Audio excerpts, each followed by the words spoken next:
What a beautiful day for football, man. It's great crowd, sunshine, and a gritty, tough win. I'm so proud of our guys. It was uh, it was hard fought. Everybody could see that. Everybody that watched it. Um, our team, uh, I think, just slowly is improving a little bit each week, and it's. I think when you win a game like that, after having some of the setbacks we have to start the season and a tough loss a couple weeks ago at Tulane, just to continue to see our guys um, be able to win games like that and to tough it out and to get yards when we needed it, get stops when we needed it, just showing some maturity and leadership from within, and I'm really proud of them for that. So it was a great win. Um, I think Casey Keeler's an outstanding coach. Temple's got a good football team, and they're going to get even better. They're doing a great job with that team, and we're fortunate to win. Very proud and very happy to win the football game, and to kind of just feel like we beat a good football team, and had to gut it out to do so. Ken, start us off. Coach, congratulations. Ken Kreitzer, Canvas Media. It seemed that your defense holding Temple to the 2 field goals was a key. And then, we talked a little bit with Andon Thomas in the third quarter, the 3rd and 5 play, holding Temple to actually getting a 1-yard loss at the Army 12, forcing a field goal attempt, which they made, but kept you in the lead. How did you feel the defense did in those red zone situations? They've played really well in the red zone as of late. We struggled with that early in the year, but I think we've improved in that area, Ken, and I think we're playing better when the ball gets down there. And to hold those guys to the field goal was big, obviously, to hold that 1-point lead. I really felt like if they gained positive yards at all on that third down play, that they were likely going to go for it. So that was a big play. It was a big play to be able to keep them from their go number. I know they're a team that uses analytics as well, and so as it turns out, that's the last time they had the ball, which was amazing that we were able to hold it the rest of the football game. But thank goodness we didn't give it back to them. And Coach, on offense, you get a length of the field drive. Dale Helms has 12-yard, 10-yard runs at a pitch. Jake Rendina has a 9-yard run. And you were able to get momentum again in the second half, coming out to retake the lead in the second half with the drive. You get the 26-yard pass to Parker Pawlowski, and Cale Helms scores on a 3-yard run. How did you feel about how the offense did coming back out to take the lead? Well, that was an important drive, obviously. We, right before half, had the 4th down play. We let their linebacker run right through the B gap, and we got a player assigned to that linebacker in that gap, and he just missed the assignment. And the guy shot the gap, and it was a tackle for loss. They went down to their credit, kicked a field goal, and took the lead at halftime.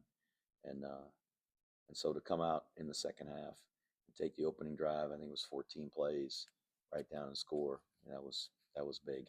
And so we certainly needed it. It was the difference in the football game. I'm glad we didn't go down there and kick a field goal.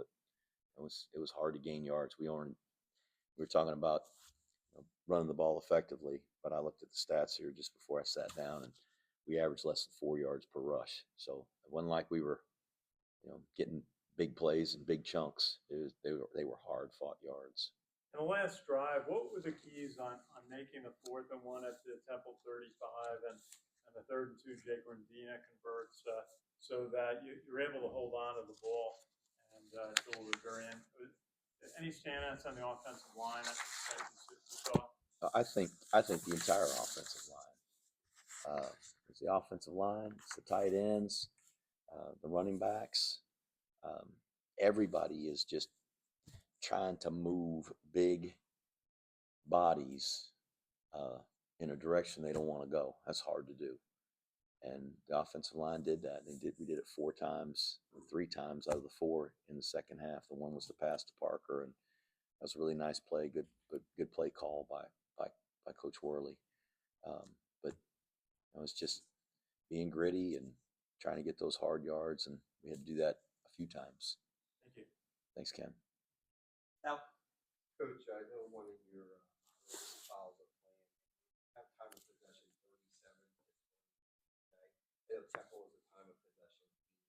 I know that last drive took up 10 minutes, but how it seems like the team followed the plan today. What you see? You know, I don't know that time of possession. Mike Martz was the offensive coordinator at Arizona State, and I was a GA for him in 1991. And he told me the most overrated stat in football is time of possession. So it doesn't matter if you score in one play or it takes you 21 plays. It all counts the same.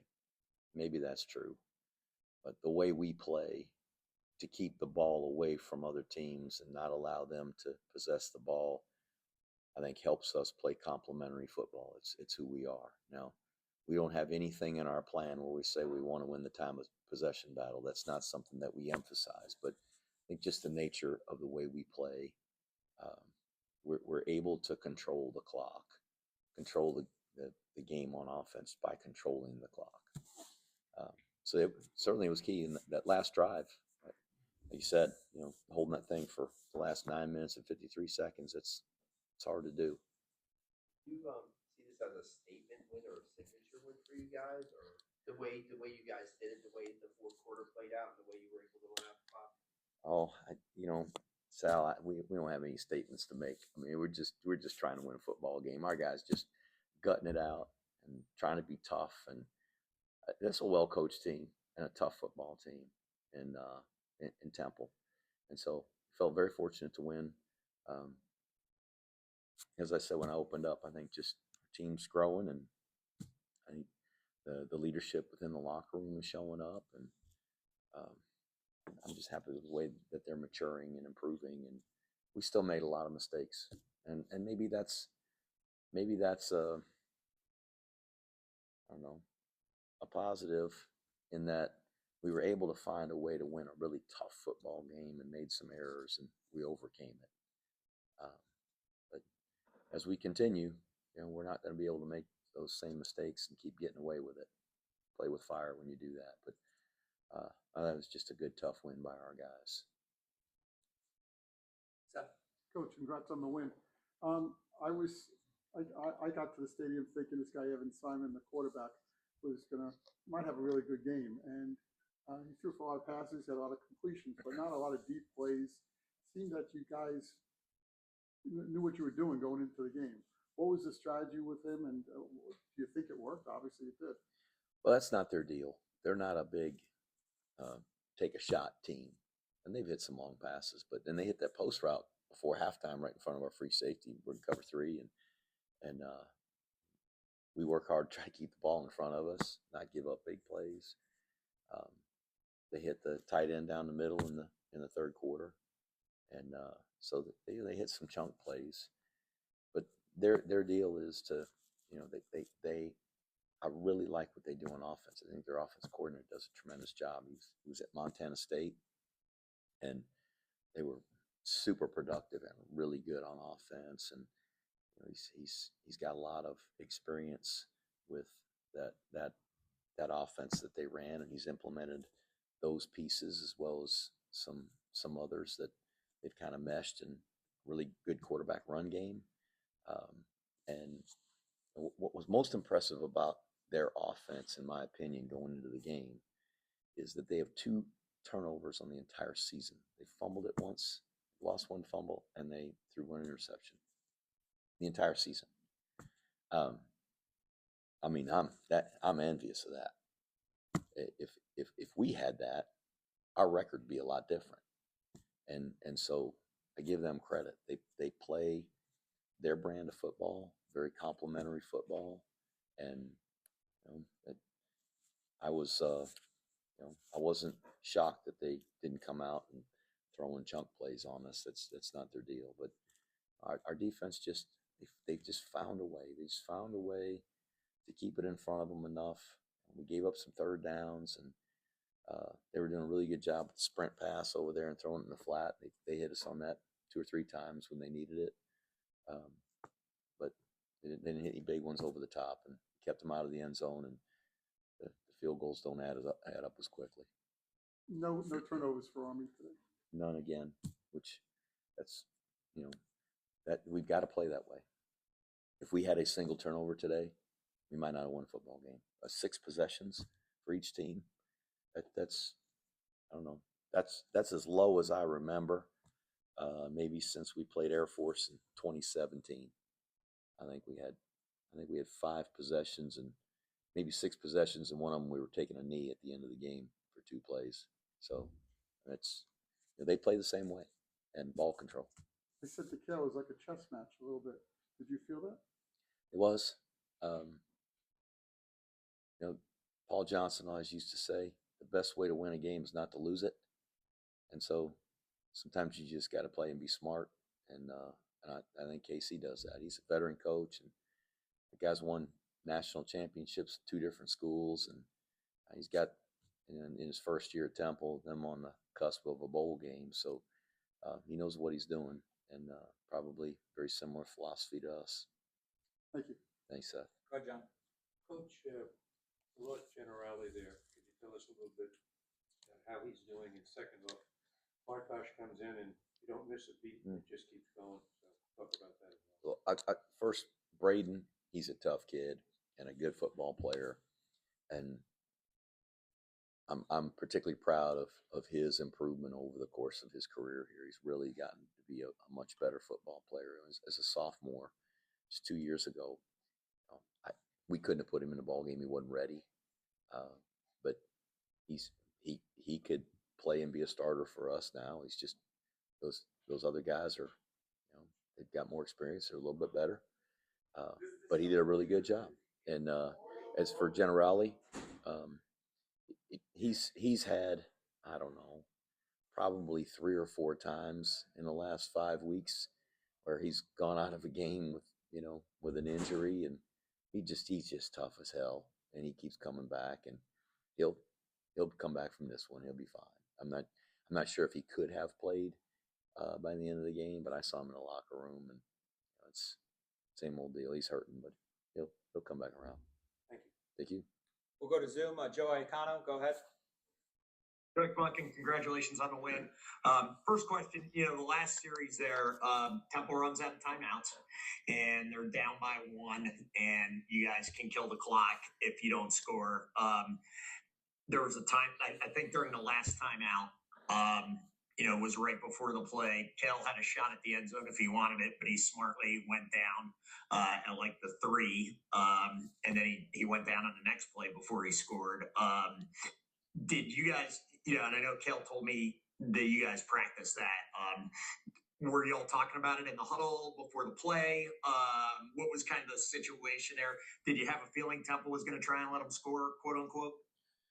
Well, once we got to a certain point, we weren't going to score, and we had an opportunity to run the clock out. We were going to make them use all their timeouts, and if we had to make them use all their timeouts, and we make them use all their timeouts, and if there's still enough time for them to get the ball back, obviously we'd kick a field goal, go up by 4, and try to go stop them. But once we had them, once they used all their timeouts and they had none left, their only pathway to victory was for us to score a touchdown. And so we understand that. And we're talking to the whole group, and I made an error.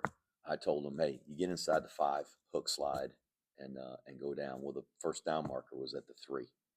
And and so it should have been a first down, go down once you get the first down, and inside the 3. So the next snap, obviously he went down inside the 3-yard line, and I think likely there they were going to let him score, and wisely. If they had let him score, then we go up by 8. We got to kick it off. They got a chance to go down and score and tie the game up. So that's the right play.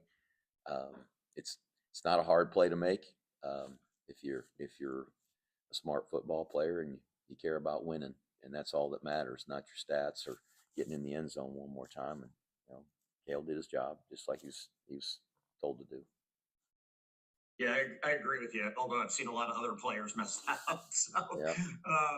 So last question for you. You talked about the team's improvement, and I know obviously there's a lot of things you guys can still work on, but definitely getting better every week, as you mentioned.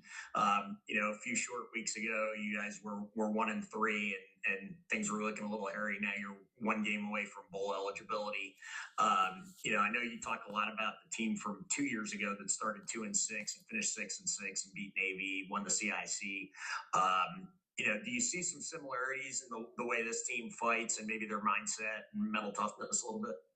It's hard to compare teams. It's hard to compare players and leaders. Each team is different. They're like my 3 kids. All 3 of my kids are different. They you sometimes have to parent them differently. They have different personalities, and each team is like that. So this team's taken on its own personality, and like I said, I think they're really starting to grow. The leadership is really beginning to show up in our locker room, and so I'm encouraged. But we just want to I just want to stay disciplined to the process of trying to get better and improving each week.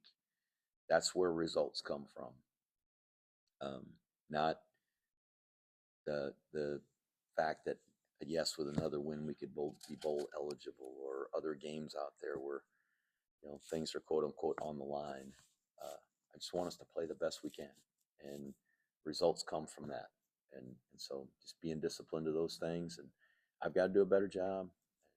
Our staff has to do a better job. We made some mental errors. The the first touchdown, the touchdown that they scored on second, third, and fourth down, we had an assignment error, or we had eyes where they weren't supposed to be. They threw the ball out in the flat. We shouldn't have had our eyes in the backfield. We let the guy cross our face, and then we're running out there to tackle him at the 2. On the third down play, we come off the edge unblocked. We're responsible for the quarterback. We don't take the quarterback. He gets out there and tries to throw a pass, and anyway, it goes to fourth down, and we once again, a guy flashes across our face, our eyes in the backfield. We should grab that guy and cover him, and those are it's the responsibility of the coaches to make sure that our guys don't make those mistakes. The fourth down play at the end of the first half, it's our responsibility to block the B gap run through. We've got a guy assigned to it. He didn't put his eyes there. That's where his eyes are supposed to go first. It's a responsibility of us as coaches to make sure that they don't miss those assignments. So we got work to do as a staff. We got work to do as a team, and that's what we're going to focus on, is trying to get better. Thanks, Chris. Yes. To finish up, Ken McMillan, go ahead. Hey, Jeff, congratulations on the win. Thank you, Ken. Hey, you called our run game, inside run game, ugly. I mean, I thought that was a thing of beauty. Well, Bloody knuckles and spit flying everywhere and mouthpieces coming out, and that's a thing of beauty at Army. all right, we know where you fall on this. So, Jeff, talk about Jake Rendina as a person, as a player, and his path this year, because obviously it was tough. I know he got banged up early, he had to bounce back, but just talk about his progress and where he's at. I really like Jake Rendina. I mean, he's a very likable guy. His teammates love him. He's a running back that if you came to our lift tomorrow and went in the weight room, he would be down at the far east end of the weight room with the offensive lineman. That's who he lifts with. His strength numbers. He doesn't lift with the other skill guys. He's got to lift with the lineman, because that's the amount of weight he's putting on the bar when he's benching or squatting and doing all that. So he's kind of a player's player. Everybody likes him because he's tough and physical, and today we really called on him to be a ball carrier, and he's a good ball carrier. But after the game, I think it was Tony asked me about the carries that he had, and I said he probably had more carries today than he's had the whole season, and I think that turned out to be true. He did a good job. He got some really tough yards, and when he got hit, kept moving the pile and pushing people forward, and a really powerful kid. And he did a really good job on the follow plays where Caleb was carrying the football, and that's really been what he's been best at. But I was proud to see him get in there and get those tough yards. He's just a powerful, strong player, and it's great to see him, do something other than just put his face on somebody and block them. He was able to do that with the football. Speaking of the ugly yards, Temple was allowing 162 per game. They gave up 50% more today. 224 yards by you guys. Some games are more difficult than others. Was there something special about your run game today and your block play today that maybe the stats are the same, but there was something different or unique about the way you did it today? No, I don't know. I mean, we averaged over 300 yards a game last year, so that would be well below our average from a year ago.